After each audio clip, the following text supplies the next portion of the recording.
My name is Mike Vaughn, and this is AHS Rewind American Horror Story Episode 2. And of course, a big old spoiler warning. But if you've never seen this series before, follow along with me. Watch the episode and then come back here. Or if you're wanting a refresh, I got you covered as well. Also, please stick around to the end because I want to do something kind of fun with this AHS Bingo card. So, some of this is what I found on Reddit, but then I also added a few of my own just to kind of make it more unique. And at the end of this episode, we're going to see how many sort of AHS tropes this episode hit. And it's not a dig on the show. It's just kind of for fun. And I will link in the description where you can download one and play along with me. And with that being said, let's get spooky as hell. We flash back to 1968, and two nurses are brutally killed in the murder house. Present day, despite the long, hard road he's been on, Dr. Ben Harmon's life is seemingly getting back to normal. However, this all comes crashing down when the woman he had an affair with, Hayden, calls Ben to let him know she's pregnant and to get his ass down to see her immediately. Ben, being the piece of human turd he is, lies to his wife and says he's going to see a former patient who might be self harming. This leaves Vivian and Violet home alone. Meanwhile, Constance is cooking up an epitaph treat for Violet as a bit of petty revenge, and you know, we stand a petty bitch here at the Pop Culture Corner. What? Oh my god! Whilst home alone, Vivian and Violet experience the titular home invasion as a group of killers want to reenact the 68 murders. Just like episode 1, the cold open in episode 2 is just as brutal as it is disturbing. Many of you may know this, but this scene was inspired by Richard Speck, who killed a group of nurses, but it also kind of has a Manson vibe as well. Since the first episode established a lot, Home Invasion can breathe and further explore the character and the world. I love that this episode takes its time to explore the relationship between Vivian and Violet, who have a total full circle moment. During an argument, Violet tells her mother that she thinks she's weak.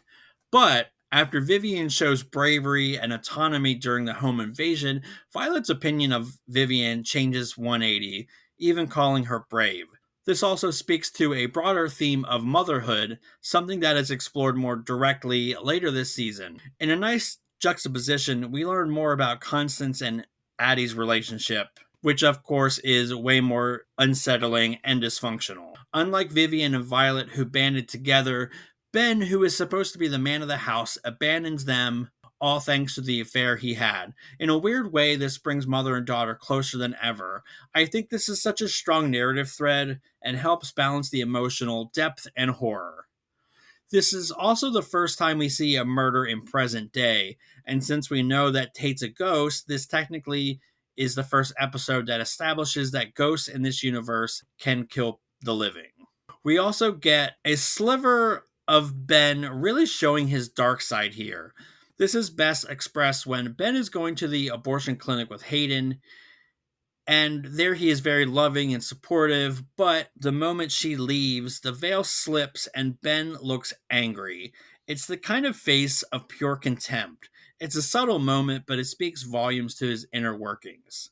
This episode also really gives Constance some great moments, and as I said in the last video, I miss Jessica Lange at AHS. Her and Frances Conroy were always so amazing, separately and together. I really like this episode. It does a nice job of making these relationships feel real, even when things get weird. As I mentioned above, this episode could just settle into whilst also digging deeper into the world building. I also like how the characters are handled in this episode. You really feel how wrecked emotionally Vivian is, and how, though she's been through the ringer, she is tough. Vivian is never a victim, even when horrible things happen to her. She can always rise above it. She feels like a fully formed woman first, and a wife and mother second. This is something not a lot of TV moms are afforded back then or now. Violet is also surprisingly refreshing, as she doesn't really hit on those bratty teen tropes, and I do dig how she kind of feels like a modern day Lydia from Beetlejuice. The icing on the cake is the cold open, and rewatching it, I appreciate just how stunning it's shot. Like going from this complicated tracking shot right into the house with the bitchy nurses descending the stairs, setting the mood with the music, the costumes. Then we get a nice jump scare, and the tension only ramps up from there. These characters are so innocent that even though we don't really know them that well, you can't help but have incredible sympathy for them, especially when you consider that going to see The Doors, an amazing 60s group that was hugely influential, would have actually saved your life. Brutal. Ryan Murphy, brutal, brutal, brutal. Overall, this is an excellent episode, and I'm really excited to get into episode 3. All right, so now we're going to play some AHS Bingo. So right away, we had a flashback to 1968. Almost immediately, there is a homophobic slur. Thank you, Ryan Murphy. Also, get an extra free space. Body shaming, which is the same scene with the nurses. Ran into a ghost. That's like definitely a given. Let's see. Babies are brought up. And the first time I'm using the Ryan Murphy's FAP type. So it looks like we didn't get bingo. But we got a few on there. And as I say, this is just for fun. Just kind of pointing out some of the AHS tropes, but I think that this episode was a little tropey, but it wasn't too bad. So I hope you all enjoyed that, and please weigh in the comments and let me know. Are you playing along? Did you like this episode? What's your favorite season of AHS overall? I'm dying to hear from you guys, and as always, I'll catch you all in the next video.